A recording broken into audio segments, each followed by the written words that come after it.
варзишгари умедбахши тоҷик Шаҳбоз Саидаброров новобаста аз он ки маротибаи аввал дар мусобиқаи сатҳи байналмилалӣ ҳунарнамоӣ дорад, тавонист аз худ маҳорати баланд нишон дода барои медали биринҷӣ мубориза барад. Гузориши ҳамкоронамон аз ҷараёни рақобатҳои варзишгарони тоҷик дар рӯзи аввали Гранд-Слам Тошканд 2021. имрӯз дар шаҳри Тошканди Узбекистон мусобиқаи Гранд-Слам 2021 оид ба ҷудо оғоз гардид. Дар рӯзи якум рақобатҳои марҳилаи муқаддамотӣ дар вазни 60 ва 66 килограмм миёни мардон баргузор шуд. Варзишгари тоҷик дар вазни 60 кило Шаҳбоз Саидаброров рақобатҳоро аз даври дуюм оғоз кард. Дар ин давр ҷудочии тоҷик бо Янислав Герчеви булғорӣ андари майдони рақобат гардид.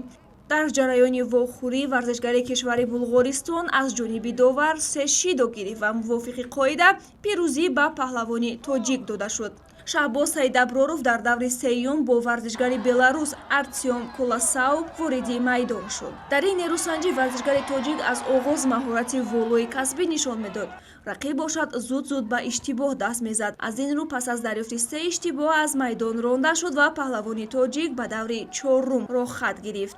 Дар ин марҳила Шаҳбоз Саидаброров бо ҳамтои озарии худ Каромат Ҳусейнов ба татамӣ баромад.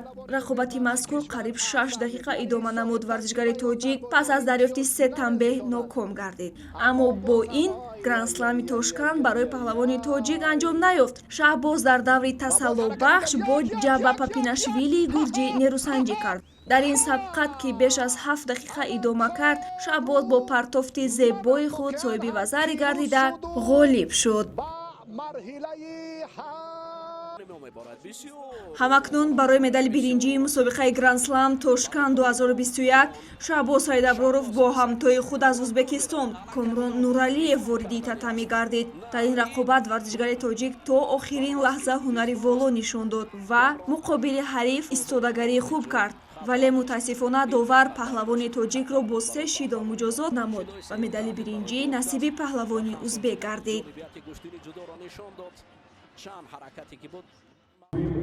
инчунин дар ин рӯз ҷудочии тоҷик Абумуслим Қаюмзода дар вазни 60 кило ҳунарнамоиро аз даври дуюм оғоз намуд. Дар ин давр рақиби ҷудочии тоҷик намояндаи Туркия Салих Йилдиз ба ҳисоб мерафт. Мутаассифона Абумуслим дар ин нерӯсанҷӣ аз рақиби хеш бо имтиёзи иппон мағлуб шуда аз идомаи рақобатҳо бенасиб монд.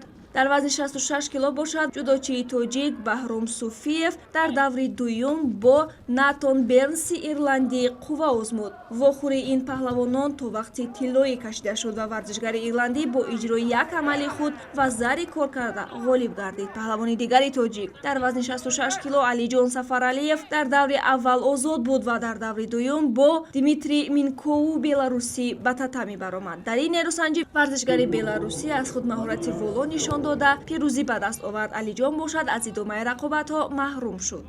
ёдовар мешавем ки барои ин варзишгарони тоҷик мусобиқаи Гранд-Слам Тошканд 2021 аввалин сабқати сатҳи байналмилалӣ маҳсуб мешавад ва бо иштирокашон дар чунин мусобиқаҳо онҳо таҷрибаи баромад дар майдонҳои сатҳи ҷаҳониро касб хоҳанд кард.